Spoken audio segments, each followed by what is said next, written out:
Today we're opening an investigation into the iconic Delco filming locations for HBO's Mare of Easttown. So grab a Rolling Rock and a Wawa hoagie and ride along with us. But if you haven't watched the whole series yet, be warned, there are constant spoilers ahead. Hi, I'm Amy. And I'm Laura. And this is Film Trail. Note, it may seem like we're visiting these locations completely out of order, but we have a very specific itinerary that we need to stick to in order to do this trip in 2.5 days. Our first stop is one of the last locations in the series, Richard's house in Philadelphia. We see Richard and Mare leave this house at the end of the series. There are several scenes shot at Girard College in Philadelphia. The college itself is gated and you're not allowed to go in unless you're a member of the college. So we're going to do our best to show you what we can from the outside. First we have the building used for the exteriors of Richard's reading and reception. He chases Mare out to her car, which is parked just behind the stone wall. Second, we see the campus building known as Founders Hall. This is where John is brought into the courthouse at the end of the series. Other scenes shot here on campus include Mare and Richard walking and chatting, and Siobhan hanging out with Anne. This building here, the Triangle Coin Wash, is where Carrie worked while she was getting back on her feet. Here we have the church and rectory where Mare's cousin, Father Dan, and his colleague, Deacon Mark, work and live. Mare and Zabel visit Deacon Mark here on a few occasions throughout their investigation.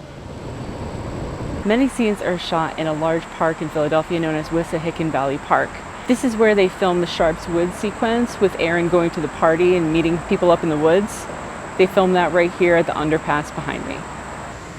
This is also part of Wissahickon Valley Park. The Creedham Creek scenes where Aaron was found in the creek outlet were shot here. They shot the series in October, I think. September, October, a lot of the leaves were down. Also, the creek was at a different level, so it's very low, and they've done some modifications so it looks a little different, but it is where Aaron's body was found. Wissahickon Valley Park is also where Billy and John go fishing. We see them pull up outside what is supposed to be their dad's cabin, but is actually an old park shelter, and then they walk down to the water to fish.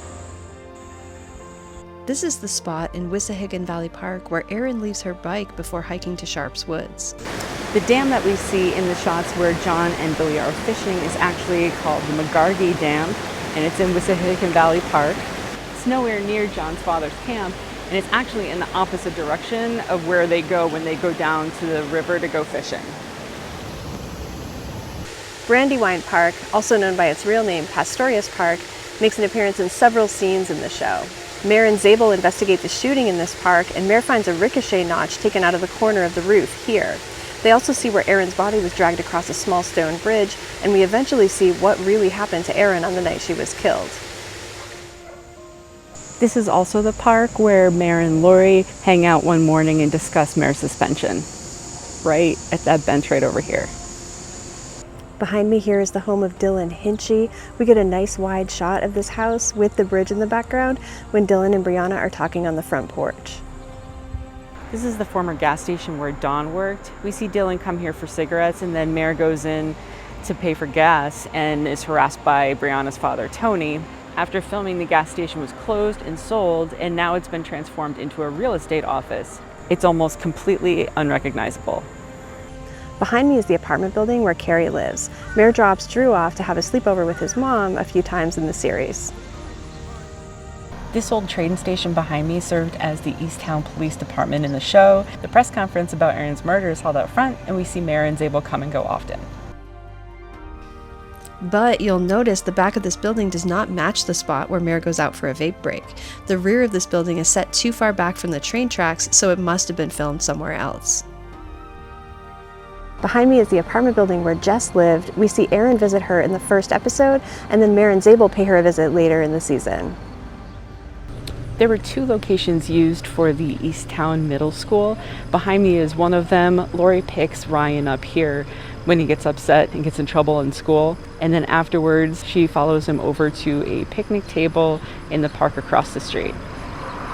We really love the establishing shots and opening shots from this series. They give you such a feel for the area and they turn the town into its own character. We couldn't locate all of them, but we did find the location where we see the view from the cemetery in the first episode. There were 2 schools that were used for the interiors of Easttown High School gym. One was for the ceremony at the end of the first episode, and one was used for the basketball game that took place in the past. We were especially excited to see this location, the abandoned South Brandywine Middle School, because you could still see the backwards Easttown written on the gym windows. Unfortunately, we learned a few days ago that the school building was torn down on July 11th. This was one of the top sites that we wanted to see from the series, and we're just heartbroken about it.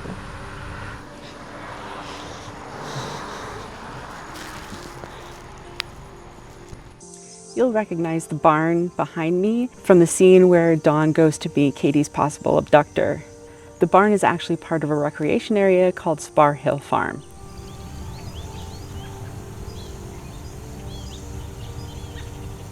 The bridge where Deacon Mark drops Aaron's bike off the side used to be right here, but the bridge is washed out, so it's where it used to be though.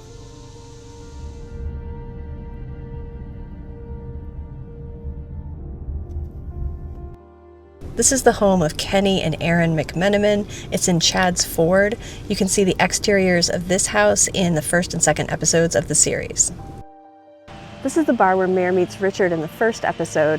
The exterior of this American Legion was used as the establishing shot, but the interiors were actually filmed at Star Hotel Bar in Marcus Hook. In episode 3, Mare and Zabel also drink here, but that interior was filmed at Sundance Saloon in Aston. Nothing huge happens here, but we see Bogart's Bar and Grill in one of the establishing shots during the blackout in episode 5. It's not called Bogart's anymore, but this is the building behind me. Behind me is the aquarium store that Mare visits in episode 1 when she tries to find a cheap tank for Drew's turtle. The store has sadly closed, so we can't show you the interiors, unfortunately, but this is where it was filmed.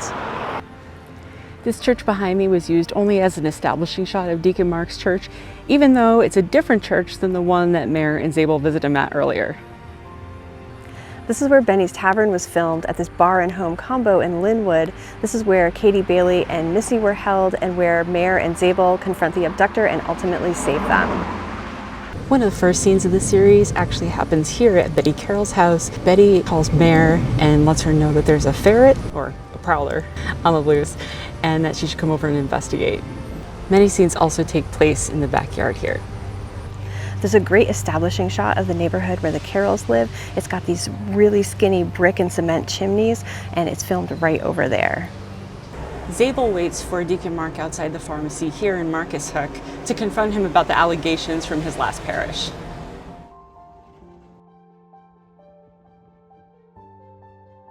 Those allegations lead to Deacon Mark being beaten up after he encounters a group of locals here at New English Style Pizza. They follow him around to where his car's parked behind the building and they attack him. Now here's a little bit of Hollywood trickery. Deacon Mark comes out of the pizza joint and walks around this building, but this is a completely different building and they just put New English Style Pizza on the door. It's no longer there. His car would have been parked right here along an old building, but as you can see, they've torn that down. Now we're at the hospital where all the medical scenes were filmed in the show. In one of the scenes, the doctor's talking to Dylan's parents, and outside the window, you can see this relief sculpture on the side of the building here behind them.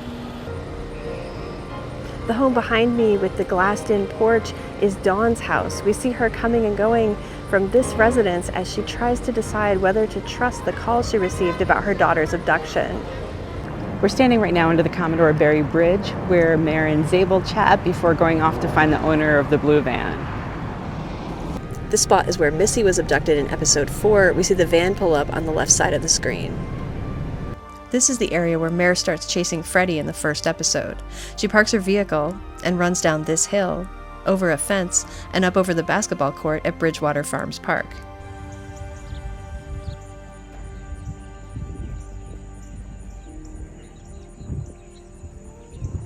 Freddie then runs into the back of this residence. We see Mare bring him out front after his arrest. We also see Beth waiting here for Mare to come check on him later in the season. This is Dyer's jewelry store, where Mare comes to inquire about the engraved necklace found in Aaron's dresser. It's closed right now, so we can't show you the interior, but We see Mare go in through this door here. So the folks who own the home used for Mare's residence in this show have had a lot of fans show up on their doorstep, and they are not thrilled with the attention that the show has brought them. So to be respectful, we're just going to get some footage as we drive by. Just a note, if you're going to visit filming locations that are actual homes, please be respectful and don't go onto private property. We were going to do the same for the house right behind Mare's, which in the series belongs to Frank, but the road was closed right in front of that house for utility work.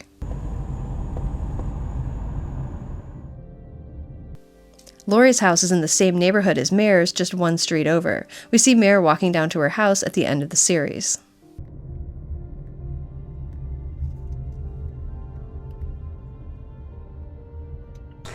Behind me is the home that Colin Zabel shares with his mother. We see Mare come here to visit him, and she also comes and picks him up the morning that they go and search for the kidnapper. This is also the location where Zabel's mother slaps Mare. We're now standing outside the restaurant used as Del Rasso's in the show. It's only open for dinner, so we can't go inside, but you can see from here the distinctive stained glass that's visible in the dining room when Mare arrests Brianna in front of everyone. This now closed diner behind me is where Mare and Zabel meet with the sex workers to find out about any aggressive men that they've met on the street. Our final stop is the other location used as an establishing shot for the middle school. If you look closely while watching the series, you'll see that they forgot to remove the real name of the school from the side of the building, so it's actually labeled as both Easttown Middle School and Tinicum Township School.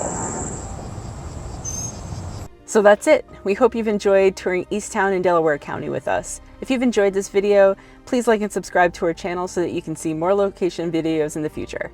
And be on the lookout for any suspicious ferrets.